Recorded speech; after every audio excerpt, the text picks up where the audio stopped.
현재 이하 영유아가 있는 근로자는 육아휴직 대신 근로시간 단축을 신청할 수 있고 배우자 출산 휴가는 최대 5일로 늘어납니다. 불법 파견이 확인되면 사용기간에 관계없이 해당 근로자를 직접 고용해야만 합니다. 소비자 물가 상승률이 석 달 만에 3%대로 내려앉으면서 1년 만에 가장 낮은 상승률을 기록했습니다. 2010년 2월부터 이어온 흑자 행진이 24개월 만에 막을 내렸습니다. 시청자 여러분 안녕하십니까. 생경제 현장의 김동석입니다. 오늘 코스피, 코스닥 양시장 모두 상승한 채 순조롭게 장을 마쳤습니다. 안현덕 기자를 연결해 시황 듣겠습니다. 안녕하십니까? 예, 안녕하세요. 네, 최근 장세를 두고 외국인 장세라고 표현들을 하는데요. 외국인이 잇따라 러브콜을 보내면서 국내 증시가 오르고 있기 때문이겠죠. 자, 오늘 역시 외국인의 매수가 지수를 받쳐줬다고 하는데요. 자, 마감 시황부터 정리 부탁드립니다. 예, 오늘 코스피 지수는 3.45포인트 오른 1999.24로 장을 마쳤습니다. 이날 코스피 지수는 외국인 매수세가 유입되며 장 초반 1960포인트까지 오르기도 했는데요. 하지만 대외 불확실성이 지속되고 있는 가운데 개인과 기관이 동반 매도한 탓에 장한때 하락 반전하는 등 상승폭이 다소 둔화됐습니다. 개인과 기관은 각각 2,010억 원, 2,746억 원어치를 순매도에 나선 가운데 외국인이 4,161억 원가량을 사들이며 지수를 끌어올렸는데요. 불어오른 매매는 244억 원, 매도 우위를 기록했습니다. 업종별로는 섬유 의복, 종이 목재, 화학, 비금속 광물, 기계, 의료 정밀, 운송 장비 등이 상승했는데요. 하지만 음식료품과 철강, 금속, 전기전자, 통신, 보험업 등은 약세를 기록했습니다. 시가총액 상위 종목 중에서는 지난해 4, 4분기 실적 부진 여파로 약세를 보였던 현대모비스가 제너럴모터스, 크라이슬러 등과 1조 원 규모의 부품 공급 계약을 체결했다는 소식에 2.1% 올라 엿새 만에 반등했습니다. LG화학도 실적 개선 기대감으로 3.7% 상승했습니다. 이외에 현대중공업과 삼성생명, 하이닉스 반도체 등이 올랐는데요. 반면 현대자동차와 포스코, 기아자동차, KB금융 등은 하락했습니다. 하이마트가 인수합병 기대감으로 6.9% 올랐고 한진해운은 올해부터 실적이 개선될 것이란 기대감으로 9.2% 상승했습니다. 상한가 8종목을 포함해 521개사가 상승했습니다.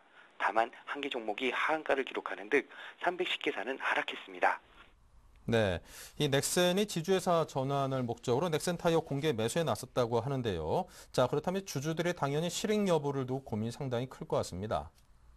예, 최근 넥센이 지주회사 전환을 위해 넥센타이어에 대한 공개 매수에 나설 예정이어서 투자자들의 관심이 모아주고 있습니다. 통상 공개 매수를 하는 경우 현 주가보다 높은 가격에서 주식을 사들이는 사례가 많아 주가에는 긍정적으로 작용할 수 있다는 분석이 지배적인데요. 하지만 넥센타이어의 경우 현금으로 주식을 사주는 것이 아니라 지주회사 전환 이후 신주로 교환해주는 방식이어서 투자자 메리트가 크지 않을 것으로 전망되고 있습니다. 이를 금융감독에 따르면 넥센은 지주회사 전환을 위해 넥센타이어 주주를 대상으로 공개 매수에 나섭니다. 대상은 넥센타이어 주식 900만 주로 공개 매수 가격은 19,116원입니다. 일단 이날 넥센타이어 주가보다는 10% 정도 높은 수준입니다. 문제는 공개 매수가 현금이 아닌 지주사 전환 이후 넥센 주식으로 교환해 준다는 데 있는데요. 넥센 측이 투자자들로부터 900만 주를 매수한 뒤 유상신주 226만 9,752주를 배정하기 때문에 공개 매수에 응한 넥센타이어 주주들은 주당 0.26주를 부여받을 수 있게 됐습니다. 전문가들은 현금이 아닌 주식을 부여하는 점에서 기존 넥센타이어 주주들의 호응이 크지 않을 것으로 보고 있는데요. 우선 공개 매수 가격이 현재 주가보다 불과 10% 높은 정도에 그친 데다 그나마도 넥센 주식으로 나눠주는 까닭에 공개 매수에 응한 주주들이 많지 않을 수 있다는 분석을 제기하고 있습니다. 다만 공개 매수에 이은 지주회사 전환은 가능할 것으로 분석하고 있는데요. 현재 대주주인 강병중 회장과 강호찬 사장이 보유한 넥센타이어 주식만 각각 2천만 주, 1,023만 주에 달해 이들 주식만으로도 공개 매수 목표 물량인 900만 주를 채우고도 남기 때문입니다. 이런 이유로 금융투자 업계 내에서는 넥센이 자연스러운 경영수기를 목적으로 넥센타이어 공개 매수에 나서는 것이 아니냐는 주장도 제기되고 있습니다. 네, 자, 기회비용 등을 감안하면 기존 주주들 입장에서는 그다지 매력적인 조건이라 보기엔 좀 힘든 부분이 있는 것 같습니다. 자, 지금까지 안현덕 기자와 함께했습니다. 감사합니다. 네, 감사합니다.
네, 오늘의 주요 뉴스를 전해드립니다. 6세 이하 영유아가 있는 근로자는 육아휴직 대신 근로시간 단축을 신청할 수 있고 배우자 출산 휴가는 최대 5일로 늘어나게 됩니다.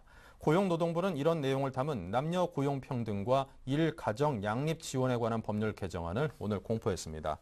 근로시간 단축 청구는 주 15에서 30시간 이내에서 할 수 있고 단축급여는 단축한 근로시간에 비례해 지원받게 됩니다.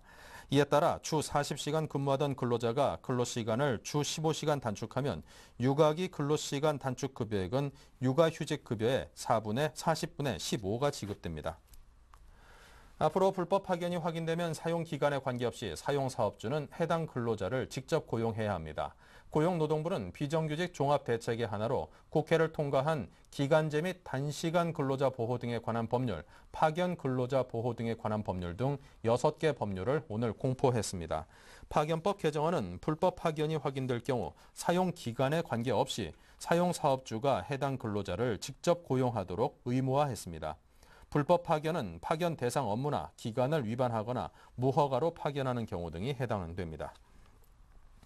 소비자 물가 상승률이 석 달 만에 3%대로 내려앉으면서 1년 만에 가장 낮은 상승률을 기록했습니다. 통계청이 발표한 1월 소비자 물가 지수는 지난해 같은 달보다 3.4% 오르고 전달보다는 0.5% 상승한 것으로 나타났습니다. 이 같은 상승률은 2011년 1월 3.4% 이후 가장 낮은 수치입니다. 그러나 서울시가 이달 말 버스와 지하철 요금을 150원 인상하고 이마트 등 대형 유통업체들이 1년간 묶어놨던 생필품 가격을 올리기 시작해 소비자 물가는 이달부터 다시 오름세로 반전할 가능성이 높은 상황입니다. 지난 1월 무역 수지가 19억 5,700만 달러 적자를 기록하면서 2010년 2월부터 이어진 흑자 행진이 24개월 만에 막을 내렸습니다.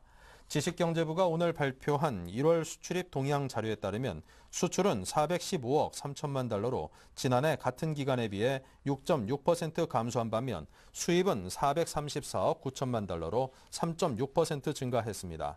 우리나라가 수출이 줄어든 것은 지난 2009년 10월 이후 27개월 만입니다. 이는 지난해 무역 규모 1조 달러 달성을 위해 연말 밀어내기 수출로 인해 1월 수출 물량이 감소하고 설 연휴가 끼어 있어 적자가 난 것으로 크게 우려할 일은 아니라는 입장입니다. 신용카드 업계의 제2의 카드 대란이 재현되는 게 아니냐는 우려가 확산되고 있습니다. 금융권에 따르면 지난해 말 카드사의 총 자산은 79조 3천억 원으로 카드 사태 이듬해인 2003년 말에 78조 9천억 원 수준을 넘었습니다. 카드 대출 가운데 보이스피싱 문제가 심각한 카드로는 지난해 말 15조 8천억 원으로 2010년 말에 15조 5천억 원보다 늘었습니다. 이 같은 논란은 카드사들의 잇따른 분사를 계기로 업체 간 출혈 경쟁과 무분별한 대출 행태가 위험 수위로 치닫고 있기 때문으로 풀이됩니다. 민주통합당은 4.11 총선 공천심사위원장으로 강철규 우석대 총장을 임명했습니다. 한명숙 대표는 오늘 국회에서 열린 최고위원회의에서 이같이 발표하고 강직하고 청렴한 성품을 지니고 원칙을 일관되게 지켜오신 분이라고 소개했습니다. 강 총장은 경제정의 실천시민연합 창립 멤버로서 재벌개혁과 부패청산 활동에 앞장서왔으며 참여정부에서 경제검찰인 공정거래위원회 위원장을 지냈습니다. 민주당은 이번 주에 공천심사위원회 구성을 완료하고 공천의 기준, 방향 등을 밝힐 예정입니다. 네, GGGI라고 들어보셨는지 모르겠습니다. 다소 좀 생소한 이름이 아닌가 싶은데요. 우리나라 녹색 성장 전문 기관이라고 하는군요. 자, 이를 앞으로 국제기구로 만든다는 게 정부의 계획이라고 하는데 유병원 기자를 연결해서 자세한 소식을 듣겠습니다. 안녕하십니까? 예, 안녕하세요. 네, 정부가 이를 올해 국제기구로 만들 계획을 가지면서 이명박 대통령이 최근 외교관 면책특권을 부여할 것을 지시했다고 하는데 어떤 내용인지 좀 상세하게 설명을 부탁드립니다. 네, 정부가 글로벌 녹색성장연구소, 즉 GGGI를 외교 면책특권을 갖는 기구로 만듭니다. 면책특권에 대한 외교적 용어는 특권과 면제입니다. 외교통상부와 GGGI 관계자에 따르면 이명박 대통령은 지난달 5일 외교통상부 업무보고 자리에서 녹색성장의 중요성을 강조하며 GGGI를 올해 안으로 외교 면책특권을 갖는 국제기구로 만들 것을 특별히 지시했습니다. 녹색성장 전문기관인 GGGI는 이 대통령이 지난 2008년 8.15 건국 60주년 경축사에서 저탄소 녹색성장을 천명한 후 이에 대한 후속 작업으로 지난해 6월 세워진 비영리 재단 법인입니다. 비영리 재단 법인인 GGGI를 국제기구로 만들어 면책특권을 부여하기 위해선 최소 3개국 이상이 협정문에 서명해야 하는데 다른 국가와의 협정을 위한 실무 협상은 지난해 말 GGGI에 파견된 신분한 녹색 성장대사가 주도하고 있고 협정 조약문은 외교통상부 산하의 TF에서 작성 중입니다. 그러나 GGGI가 외교특권을 받는 것에 대해선 반발이 클 것으로 보입니다.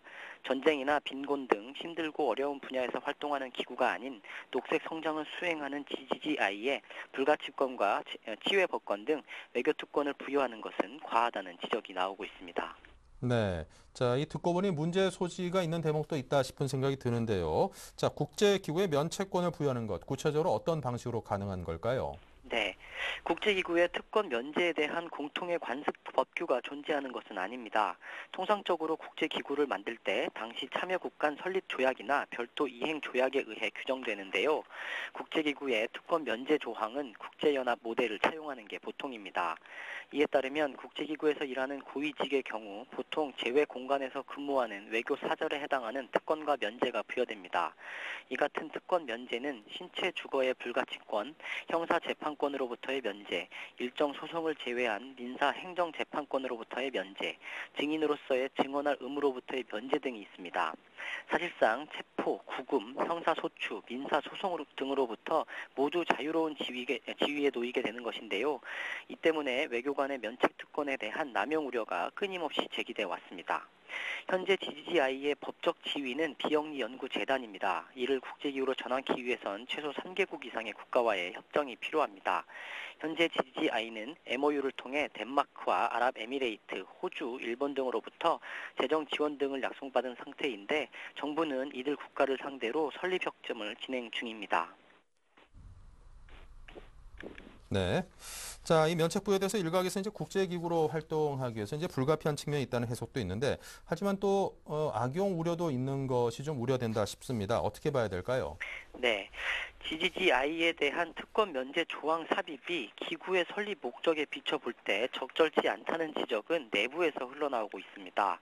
오히려 이 같은 특권 면제 조항이 자칫 범죄 혐의를 가지고 있는 고위 공직자들의 도피 수단으로 활용될 여지도 있다는 우려가 나옵니다. 특히 GGGI가 이명박 정부 재임 기간 내내 강조했던 녹색 성장 실천을 목표로 탄생한 기구인 만큼 현 정부의 순회급 인사들이 GGGI 멤버로 활동할 가능성도 배제할 수 없습니다.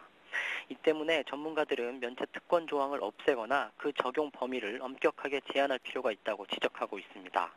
또 녹색 성장이라는 전문 분야를 수행하는 만큼 GGGI에 참여하는 인사들도 관련 전문가들로 자격을 제한할 필요가 있습니다. 정부의 한 관계자는 면책 특권의 허용 범위는 회원국 간의 의사에 달려 있어 현 단계에서 어느 정도까지 부여할 것인지는 논의하기 이르다면서 최근 외교 특권이 업무상 활동만을 보장하는 쪽으로 제한되어 있어 GGGI 역시 이에 맞게 면책 특권을 허용할 것이라고 설명했습니다. 네. 자, 지금까지 상세한 소식을 유병원 기자로부터 전해들었습니다. 감사합니다. 네, 고맙습니다.